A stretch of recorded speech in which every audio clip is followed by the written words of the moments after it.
Medical Center, University of Texas Southwest Medical Center, shows that they have found another molecule in resveratrol in the skin and the seed of the grape that lowers insulin levels in this experiment, and that's a good thing. So that could help minimize diabetes. So for diabetics or pre-diabetics, or if you're overweight, you're a pre-diabetic, get 100 milligrams of resveratrol 3 times a day in the morning, afternoon, and evening. That's 100 milligrams of resveratrol in the morning, afternoon, and evening, and that can help your insulin levels, and that can help diminish the opportunity of ending up with full-blown diabetes. A lot of Americans take antidepressants, and that's unfortunate because even though we're going through a lot of crisis now, an antidepressant does not change the crisis, doesn't change the outcome. It just means that we don't feel as badly. But there's also a lot of serious side effects from these antidepressants. I wish that we had more people seeking out more holistic psychotherapists and psychologists and psychiatrists, and there are many such individuals in our society helping people. But they're not. Instead, they're relying upon the antidepressant. Here's one more reason you should not have those antidepressants. One of the most popular antidepressants has been found to cause a 1,000% increase in suicide thoughts in men when compared to its competitor. These findings are published in the current Journal of the British Medical Society of Medicine. Dr. Nader Parad from the Institute of Psychiatry in King's College London headed up the research team. Quote, suicidal thoughts and behaviors during antidepressant treatment have prompted warnings by regulatory bodies. The aim of our study was to investigate the emergence and worsening of suicidal thoughts during treatment with 2 different popular types of antidepressants, unquote. I'm opposed to Paxil, Zoloft, Effexor, all of these. I believe that we should not be using them, and we are. And children are using them, and teenagers are using them. It's now, if there's anything wrong in a person's life, they rush off and they get their Prozac. We're also seeing an increase in suicide or suicidal ideation, the thoughts of this, and so get off of them. 60 million years of evolution says vitamin D may save your life from swine flu. I found this was an interesting comment from Mike Adams, the health ranger in Natural News. Let me just quote this. It's worth listening to. And then I'm going to talk about capsaicin could stop a heart attack in progress. Well, what is it? How can it stop a heart attack, and why it's inexpensive, and you can get it any meal you want? I'll talk about that in a moment. Let me quote Mike Adams' comments here. By the way, Mike does a lot of good work. He's a fearless reporter, an investigator, and he's one of those journalists that actually sits back before writing something and analyzes it, tries to get an understanding of it, and hence his writings are generally very broad-based. He writes looking at a larger point than most people. He says, people still don't get it. Vitamin D is the miracle nutrient that activates your immune system to defend you against invading microorganisms, including seasonal flu and swine flu. 2 months ago, an important study was published by researchers at Oregon State University. This study reveals something startling. Vitamin D is so crucial to the functioning of your immune system that the ability of vitamin D to boost immune function and destroy invading microorganisms has been conserved in the genome of over 60 million years of evolution.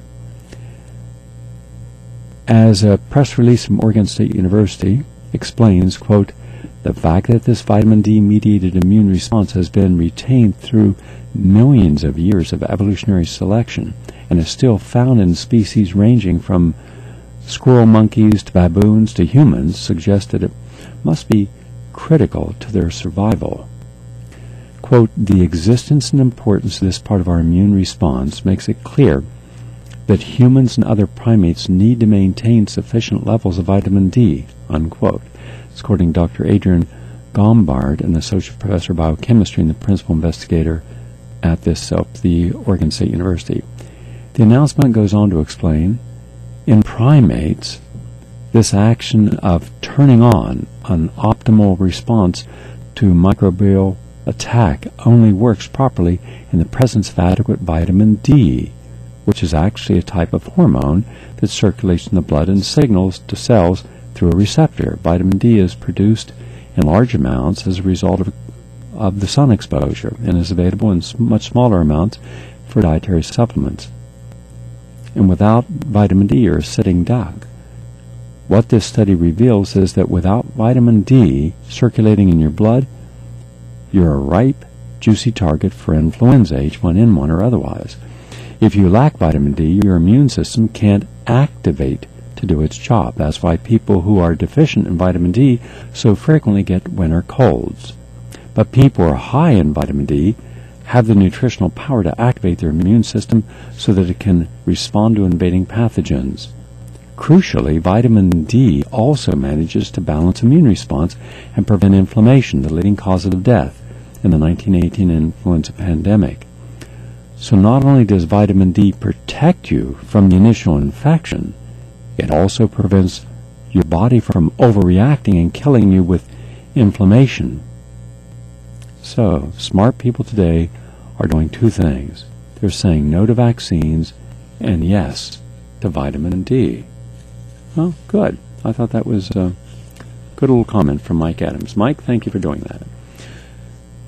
Yesterday, in between broadcasts and in between working with a group of lawyers and on some new lawsuits we're bringing in different states on behalf of nurses to challenge the policies in different hospitals and schools about vaccination, I had some lunch, and someone was surprised to see that I took the lid off the jar and put a lot of cayenne pepper on my meal.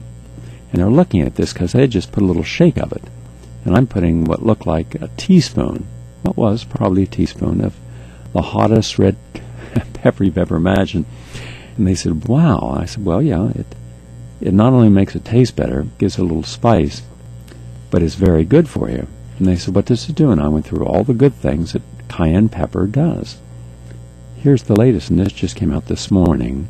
This is from S.L. Baker from Natural News. It says, quote, the late famed herbalist Dr. John Christopher, by the way, I knew John Christopher, just as an aside, little interesting story. I have my first best-selling book. I'm just a kid. I was just in that wonderful place in the universe where an old regime is ending and there's literally no one, not a single person who's young to take their place. I had a popular book, not a bestseller, but popular. It was called Surviving and Settling in New York on a Shoestring. It talked about how when I came to New York and had no money, got off a Greyhound bus with about, it ended up being $12, but then while I was in the restroom brushing my teeth, because it was a long bus trip and shaving, someone took half that, so I ended up with about $6. So I walked out of the bus terminal with $6 in my pocket. And 2 days later, I didn't have anything, so I was sitting on a bench in Central Park. Fortunately, it was the summertime. It was nice, warm out. And I was listening to music from the hotel across the street, and I was looking at the people strolling down the street and thinking, wow, this is really a nice place to be. I came from a tiny town in West Virginia. The tallest building was about 6 stories. And I just started thinking of all the ways I could survive without having money, because I didn't have money. So I didn't want to fret about what I didn't have. I wanted to focus on what I could. So I wrote all this down about my first 2 years in New York. In fact, just this morning, Richard Gale and I worked till about 2 o'clock this morning writing a new article that's going to go up today on the pharmaceutical industry and why we shouldn't trust them, especially with vaccines, but anything else. That's done. The article's done, and we'll get it up. It has supporting documentation that's about 60 pages, so the article itself is only 5 pages. The rest is all the documentation. In any case, I was talking with him about one of my very first jobs was as a ghostwriter. at the Writers' Literary Agency under the grand dame of radical